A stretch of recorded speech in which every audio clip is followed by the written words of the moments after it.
ನಮಸ್ತೆ ಫ್ರೆಂಡ್ಸ್, ಎಲ್ಲರಿಗೂ ಕೋಸ್ಟಲ್ ಟ್ರೇಡರ್ಗೆ ಸ್ವಾಗತ. ಬಿಗ್ ಟ್ರೇಡ್ಸ್ ಈಗ ನಮ್ಮ ಗ್ರೂಪ್ ಅಲ್ಲಿ ನೋಡ್ತಾ ಇರ್ತೀರಿ. ಎಲ್ಲರೂ ಬಿಗ್ ಟ್ರೇಡ್ ಮಾಡ್ತಾ ಇದ್ದಾರೆ. 50 ಪಾಯಿಂಟ್, 60 ಪಾಯಿಂಟ್, 70 ಪಾಯಿಂಟ್. ಏನ್ ಸರ್ ಇದು ಸಾಧ್ಯವಾ? ನಿಫ್ಟಿನಲ್ಲಿ ಅಷ್ಟೆಲ್ಲ ಪಾಯಿಂಟ್ಸ್ ಅಂತ. ಈ ಬಿಗ್ ಟ್ರೇಡ್ ಮಾಡ್ಲಿಕ್ಕೆ ಏನ್ ಬೇಕು ಸರ್? ದೊಡ್ಡ ಕ್ಯಾಪಿಟಲ್ ಬೇಕಾ? ಇಲ್ಲ, ಮೈಂಡ್ ಸೆಟ್ ಬೇಕು. ಅದಕ್ಕೆ ನಾವು ಅದನ್ನ ತಗೊಂಡೋಗಿ ಎಲ್ಲಿಟ್ಟಿದೀವಿ ಗೊತ್ತಾ? ಸೈಲೆಂಟ್ ಟ್ರೇಡರ್ ಒಟ್ಟಿಗೆ ಹಾಕಿದೀವಿ. ಯಾಕೆ? ಸೈಲೆಂಟ್ ಟ್ರೇಡರ್ ಅವ್ರಿಗೆ ನಾವು ಸೈಕಾಲಜಿಕಲ್ ಕ್ಲಾಸ್ ಮಾಡ್ತಾ ಇರ್ತೀವಿ. ಅವಾಗ ಏನಾಗುತ್ತೆ, ಅವ್ರಿಗೆ ಅಲ್ಲಿ ಆ ಒಂದು ಕ್ಯಾಪ್ಚರ್ ಮಾಡುವ ಮನಸ್ಥಿತಿಯನ್ನ ಬೆಳೆಸ್ತಾ ಇದೀವಿ. ಸೊ ಇಲ್ಲಿರೋದು ಟೋಟಲ್ ಮನಿ ಸ್ಥಿತಿ ಅಲ್ಲ, ಮನಸ್ಥಿತಿ ಇದ್ರೆ ಕೂರ್ಬೋದು. ನೋಡಿ, ನಮ್ಮ ಮೈಂಡ್ ಅಲ್ಲಿ ಏನಾಗಿದೆ ಅಂದ್ರೆ, ಈ ಗ್ರೀನ್ ನೋಡಿ ಆಗಲ್ಲ ನಮ್ ಕೈಲಿ ಜೀರ್ಣ ಮಾಡ್ಕೊಳಕ್ಕೆ.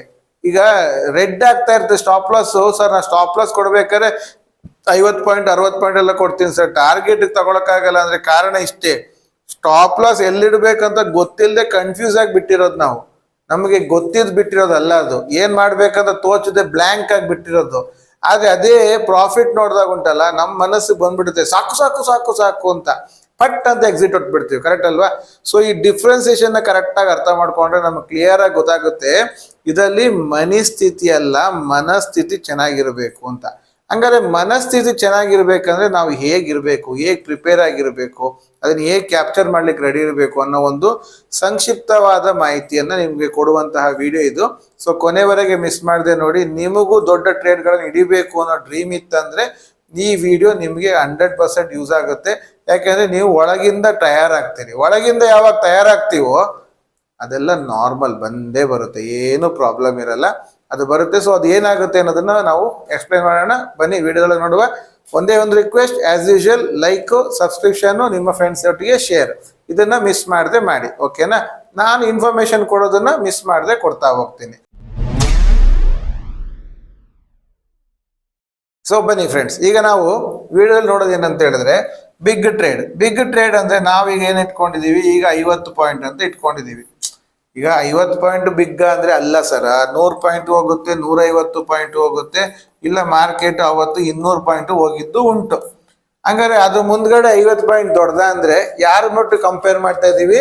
10 ಪಾಯಿಂಟ್ ಒಟ್ಟಿಗೆ ಅಥವಾ 20 ಪಾಯಿಂಟ್ ಅವರೊಟ್ಟಿಗೆ ಕಂಪೇರ್ ಮಾಡ್ತಾ ಇದೀವಿ. ಅವಾಗ ಏನ್ ಅನ್ಸುತ್ತೆ, 10-20 ಪಾಯಿಂಟ್ ಅವರೊಟ್ಟಿಗೆ ಕಂಪೇರ್ ಮಾಡಿದಾಗ 50 ಪಾಯಿಂಟ್ ದೊಡ್ಡದು. ಕರೆಕ್ಟಾ? 100, 150, 200 ಪಾಯಿಂಟ್ ಒಟ್ಟಿಗೆ ನೋಡಿದಾಗ 50 ಪಾಯಿಂಟ್ ಚಿಕ್ಕದು. ಕರೆಕ್ಟಾ? ಆದ್ರೆ ಈಗ ನಾವು ಎಲ್ಲಿಂದ ಎಲ್ಲಿಗೆ ತಳ್ತಾ ಇದ್ದೀವಿ ಅಂತ ಹೇಳಿದ್ರೆ, ನಾವು ಈಗ 10 ಪಾಯಿಂಟ್ ಇಂದ 50 ಪಾಯಿಂಟ್ಗೆ ಬರುವಂತಹ ಮನಸ್ಥಿತಿಗೆ ತಳ್ತಾ ಇದ್ದೀವಿ. ಫಸ್ಟ್ ಇಲ್ಲಿಂದ ಇಲ್ಲಿ ಬರೋಣ, ಬಂದ ಮೇಲೆ ಇಲ್ಲಿಂದ ಇಲ್ಲಿ ಹೋಗೋದು ಹೇಗೆ ಅನ್ನೋದನ್ನ ಕಲಿಯುವ. ಮಾರ್ಕೆಟ್ ಅಲ್ಲಿ ಕಲೀಲಿಕ್ಕೆ ನಿರಂತರತೆ ಮುಗಿಯುವುದಿಲ್ಲ. ಕರೆಕ್ಟ್ ಅಲ್ವಾ? ಅದೇ ಈಗ ಫಸ್ಟ್ 50 ಪಾಯಿಂಟ್ಗೆ ಬರಬೇಕು ಅಂತ. ಈ 50 ಪಾಯಿಂಟ್ ಬರಬೇಕು ಅಂತ ಆದ್ರೆ ನೀವು ಫಸ್ಟ್ ಏನಕ್ಕೆ ರೆಡಿ ಇರಬೇಕು? ಯಾವತ್ತೇ ಆಗ್ಲಿ ಯಾವುದೇ ಪಾಯಿಂಟ್ಸ್ ಅನ್ನ ನೀವು ಕ್ಯಾಪ್ಚರ್ ಮಾಡಬೇಕು ಅಂತ ಆದ್ರೆ ಫಸ್ಟ್ ನೀವು ಸ್ಟಾಪ್ ಲಾಸ್ ಕೊಡ್ಲಿಕ್ಕೆ ರೆಡಿ ಇರಬೇಕು. ಸ್ಟಾಪ್ ಲಾಸ್ ಅಂದ್ರೆ ಏನು? 50 ಪಾಯಿಂಟ್ ಟ್ರೇಡಿಗೆ ನಾವು ಎಷ್ಟು ಸ್ಟಾಪ್ ಲಾಸ್ ಇಡಬೇಕು? ಮಿನಿಮಮ್ ಏನಿಲ್ಲ ಅಂತ ಹೇಳಿದ್ರು 1:1 ಅಂದ್ರೆ 50. ಕರೆಕ್ಟಾ? 1:1 ಅಂತ ಹೇಳಿದ್ರೆ 1:2 ಅಂತ ಆದ್ರೆ 25 ಪಾಯಿಂಟ್ ಆದ್ರೂ ಇಡಬೇಕು. ನಾವೇನ್ ಮಾಡಕ್ ಹೋಗ್ತೀವಿ, ಈ ಬಿಗ್ ಟ್ರೇಡಿಗೆ 1:3 ಅಂತ ಮಾಡಿಕೊಂಡು ನಾವು ಒಂದು 10 ಪಾಯಿಂಟ್ 12 ಪಾಯಿಂಟ್ ಸ್ಟಾಪ್ ಲಾಸ್ ಕೊಡಕ್ ಹೋಗ್ತೀವಿ. Sometimes right, sometimes wrong. ಆಗಲ್ಲ, ಅದು 10 ಪಾಯಿಂಟ್ 12 ಪಾಯಿಂಟ್ ಅದಕ್ಕೆ ಸಾಕಾಗಲ್ಲ. ಅವಾಗ ಏನಾಗೋಗುತ್ತೆ, ಸ್ಟಾಪ್ ಲಾಸ್ ಹಿಟ್ಟಾಗಿ ಆಮೇಲೆ ಹೋಗುತ್ತೆ, ನಾವು ಲಾಕ್ ಆಗ್ತೀವಿ. ಸೊ ಫಸ್ಟ್ ನಾವು ಏನ್ ಮಾಡಬೇಕು, ನಮ್ಮ ಮನಸ್ಥಿತಿಯನ್ನ ಬೆಳೆಸ್ಕೊಬೇಕು. ಹೇಗೆ? ಫಸ್ಟ್ ನಾನು 1:1 ಬರ್ತೀನಿ. ನಾನು 1:1 ಬರ್ತೀನಿ. 50 point stop loss, 50 point target. ಇದನ್ನ ನಾನು ಕೊಡಕ್ ರೆಡಿ ಇದ್ದೀನಿ. ಅಂದ್ರೆ ಈಗ ಒಂದು ಲಾಟ್ ಅಂದ್ರೆ 65ರಲ್ಲಿ ನಿಮ್ಗೆ 50 ಪಾಯಿಂಟ್ ಹೋಯ್ತು ಅಂತ ಹೇಳಿದ್ರೆ 3200 ರೂಪಾಯಿ ಹೋಗುತ್ತೆ. ಕರೆಕ್ಟಾ? 3200 ರೂಪಾಯಿ ಒಂದು ಲಾಟ್ ಲಾಸ್ ಮಾಡ್ಕೊಳಕ್ ನೀವು ರೆಡಿ ಇದ್ದೀರಾ? ಅವಾಗ ಮಾತ್ರ ನೀವು ಬಿಗ್ ಟ್ರೇಡ್ಗೆ ಕೈ ಹಾಕಿ, ಇಲ್ಲಾಂದ್ರೆ ಹಾಕಕ್ ಹೋಗ್ಬೇಡಿ. ನೀವು ಏನ್ ಮಾಡ್ತಿದ್ದೀರಿ, ನೀವು ಈ ಮನಸ್ಥಿತಿಲಿ ಇದ್ಕೊಂಡು ಈ ಬಿಗ್ ಟ್ರೇಡ್ ಅನ್ನ ನೋಡ್ತೀರಿ.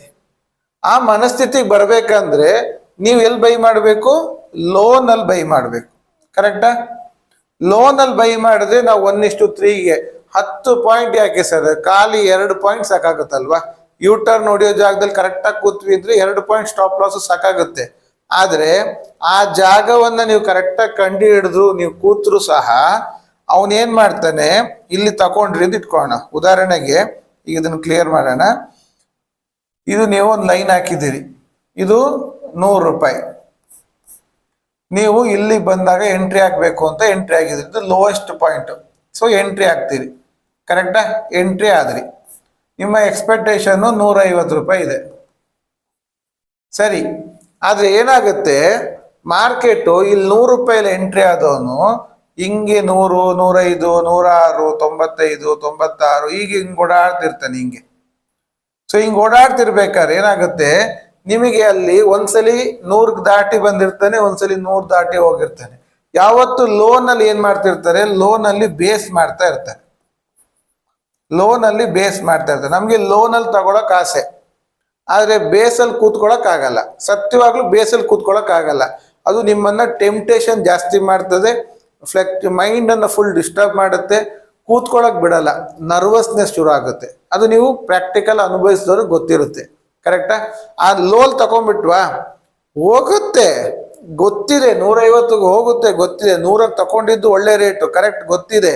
ಅದೇ ಒಂದೊಂದು ಸ್ವಲ್ಪ ಅಲ್ಲಿ ಹಂಗೆ ಹೋಗೋದು ಹಿಂಗೆ ಬರೋದು, ಹಂಗೆ ಹೋಗೋದು ಹಿಂಗೆ ಮಾಡಿದಾಗ ನಮ್ಮ ಒಳಗಡೆಯಿಂದ BP ಶೂಟಪ್ ಆಗಕ್ಕೆ ಶುರು ಆಗುತ್ತೆ, ಕರೆಕ್ಟಾ? ಅದಕ್ಕಿಂತ ನಮಗೆ ಗೊತ್ತಿದೆ ಇಲ್ಲಿ 100ಕ್ಕೆ ತಕೊಂಡ ನಂತರ ಅವನು 10 ಪಾಯಿಂಟ್ ಬರೋದೊಂದು ಸರಿ. ಆದರೆ ನಾವು ಒಂದು ಸ್ವಲ್ಪ ಇಲ್ಲಿ 110ಕ್ಕೆ ಎಂಟ್ರಿ ಮಾಡಿ ಸ್ಟಾಪ್ ಲಾಸ್ ಅನ್ನ ನಾವು 80ಕ್ಕೆ ಇಟ್ವಿ ಅಂತಾನು ಇಟ್ಕೊಳ್ಳೋಣ, 30 ಪಾಯಿಂಟ್. ಆವಾಗ ನಮಗೆ 110ಕ್ಕೆ ಅವನು ಎಂಟ್ರಿ ಮಾಡೋದೇ ತುಂಬಾ ಕಮ್ಮಿ ಇರುತ್ತೆ. ಎಂಟ್ರಿ ಮಾಡಿದ ಮೇಲಿಂದ 80ವರೆಗೆ ಬರಲ್ಲ. ಆವಾಗ ನಮ್ಗಲ್ಲೊಂದು ಸ್ವಲ್ಪ ಆರಾಮಾಗುತ್ತೆ.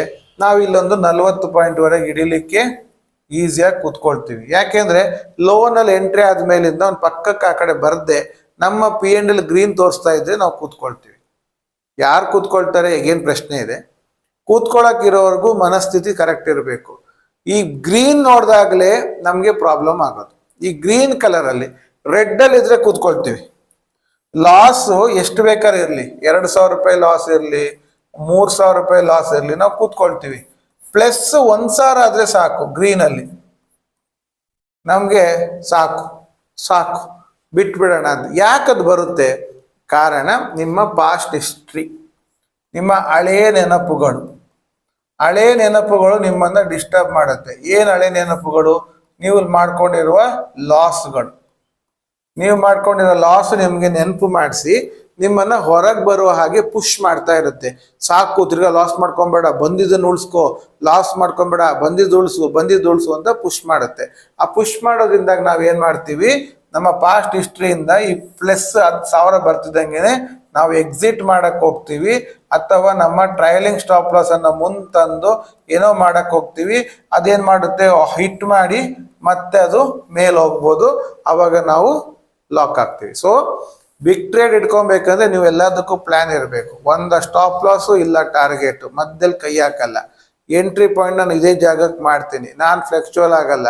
ಸ್ಟಾರ್ಟಿಂಗ್ ನಾನು 1:1ಗೆ ಕೂತ್ಕೊಳ್ತೀನಿ, 1:1 ನನಗೆ ಜೀರ್ಣ ಆಗಕ್ಕೆ ಶುರು ಆದ್ಮೇಲಿಂದ 1:2 ಕೂತ್ಕೊಳ್ತೀನಿ, ಆಮೇಲೆ 1:3ಗೆ ಬರ್ತೀನಿ ಅಂತ ಹಾಕೊಬೇಕು. ಯಾವಾಗ ನೀವು ಸ್ಟಾಪ್ ಲಾಸ್ ಲಿಮಿಟ್ ಅನ್ನ ಜಾಸ್ತಿ ಮಾಡ್ತೀರೋ ನಿಮಗೆ ಅಲ್ಲಿ ಸ್ಟಾಪ್ ಲಾಸ್ ಹಿಟ್ಟಿಂಗ್ ರೇಟ್ ಜಾಸ್ತಿ ಇರಲ್ಲ. ಯಾಕೆ ಅಂದ್ರೆ ಮಾರ್ಕೆಟ್ಗೆ ನೀವು ಬಫರಿಂಗ್ ಕೊಟ್ಟಿದ್ದೀರಿ. ಮಾರ್ಕೆಟಿಗೆ ಯಾವಾಗ ನೀವು ಬಫರಿಂಗ್ ಕೊಟ್ಟಿದ್ದೀರೋ, ಇಲ್ಲಿ ಎಂಟ್ರಿ ಅಂಡ್ ಇಲ್ಲಿ ಸ್ಟಾಪ್ ಲಾಸ್ ಅಂತ ಬಫರಿಂಗ್ ಕೊಟ್ಟಿದ್ದೀರೋ, ಮಾರ್ಕೆಟ್ ಇದು ಜಾಗದಲ್ಲಿ ಓಡಾಡಕ್ಕೆ ಅದಕ್ಕೆ ಬೇಕಾದಷ್ಟು ಜಾಗ ಇದ್ದಾಗ ನಿಮ್ಮ ಸ್ಟಾಪ್ ಲಾಸ್ಗೆ ಅದು ಏನು ಡಿಸ್ಟರ್ಬ್ ಮಾಡಲ್ಲ. ಆವಾಗ ನೀವು ಯಾವಾಗ ಈ ಮನಸ್ಥಿತಿಗೆ ಸರಿ ಇರ್ತೀರೋ ಆವಾಗ ನಿಮ್ಗೆ ಟಾರ್ಗೆಟ್ ಬರೋವರೆಗೂ ನಿಮ್ಗೆ ಏನು ಫ್ಲೆಕ್ಚುವಲ್ ಆಗಲ್ಲ, ಗ್ರೀನಲ್ಲೇ ಇರ್ತೀರಿ. ಗ್ರೀನ್ ನೋಡ್ತಾ ನೋಡ್ತಾ ಪ್ರಾಫಿಟ್ ಅಲ್ಲಿ ಎಕ್ಸಿಟ್ ಆಗಕ್ಕಾಗತ್ತೆ. ಸೊ ಇದನ್ನ ನಾವು ಏನ್ ಮಾಡ್ತಾ ಇದೀವಿ, ಗ್ರಾಜುವಲ್ ಆಗಿ ಸೈಕಾಲಜಿಕಲ್ ಕ್ಲಾಸ್ ಮುಖಾಂತರ ಮೈಂಡ್ ಸೆಟ್ ಅನ್ನ ಕಂಟ್ರೋಲ್ ಮಾಡ್ತಾ ಮುಂದೆ ತಗೊಳ್ತಾ ಹೋಗ್ತಾ ಇದೀವಿ. ಇದು ಒಂದ್ ದಿವಸದಲ್ಲಿ ಅಥವಾ ಒಂದೇ ವಿಡಿಯೋದಲ್ಲಿ ನಿಮ್ಗೆಲ್ಲ ತಿಳ್ಸಕ್ಕೂ ಕಷ್ಟ ಆಗತ್ತೆ. ಆದ್ರೆ ಇಂಥದ್ದೆಲ್ಲ ಸಿಚುವೇಶನ್ ನಿಮ್ಗೆ ಆಗಿದ್ಯೋ ಇಲ್ವೋ ನೀವೇ ಹೇಳಿ. 10 ಪಾಯಿಂಟ್ ಬಂದ್ರೆ ಸಾಕು ಅನ್ನೋ ಮನಸ್ಥಿತಿಗೆ ನಾವು ಯಾಕೆ ಬಂದಿದ್ದೀವಿ ಅಂತ ನೀವು ಅರ್ಥ ಮಾಡ್ಕೊಂಡ್ರಿ ಅಂತಾದ್ರೆ ನಾನೀಗ ಹೇಳಿದೆಲ್ಲದು ನಿಮ್ಗೆ ಅರ್ಥ ಆಗಿರುತ್ತೆ. ಸೊ ಇದ್ರ ಪ್ರಕಾರ ನಿಮ್ಮ ಅಭಿಪ್ರಾಯ ಏನು ಅನ್ನೋದನ್ನ ಕಮೆಂಟ್ ಅಲ್ಲಿ ತಿಳಿಸಿ. ಇದ್ರ ಬಗ್ಗೆ ಮಾತಾಡ್ಲಿಕ್ಕೆ ತುಂಬಾ ಟಾಪಿಕ್ ಇದೆ, ಅದನ್ನೆಲ್ಲ ಒಂದೇ ವಿಡಿಯೋದಲ್ಲಿ ಮಾಡೋಕ್ಕಾಗಲ್ಲ. ನೆಕ್ಸ್ಟ್ ಕಮಿಂಗ್ ವಿಡಿಯೋಸ್ ಅಲ್ಲಿ ಅದ್ರ ಬಗ್ಗೆ ಮಾತಾಡೋಣ ಅಂತ ಹೇಳ್ತಾ ಈ ವಿಡಿಯೋವನ್ನ ಇಲ್ಲೇ ಕಂಪ್ಲೀಟ್ ಮಾಡ್ತಾ ಇದ್ದೀನಿ. ಇಷ್ಟ ಆದರೆ ಲೈಕ್ ಮಾಡಿ, ಸಬ್ಸ್ಕ್ರೈಬ್ ಮಾಡಿ. Thank you very much.